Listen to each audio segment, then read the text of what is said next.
Mr. President, earlier, you conformed to my statement that I can equate your statement of taking full legal responsibility as an extrajudicial confession of guilt. You said yes to that. Yeah. No, I'm just reiterating the question, Mr. President. It's not about guilt or a wrong.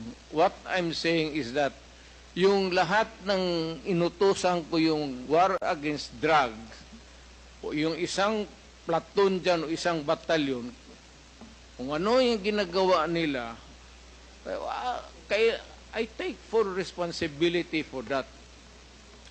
Mr. President, you are surrounded by, I believe, 4 lawyers. Hindi ko na kailangan, ma'am. Because you are a lawyer yourself. I can take of myself. I can take care of Yes. myself.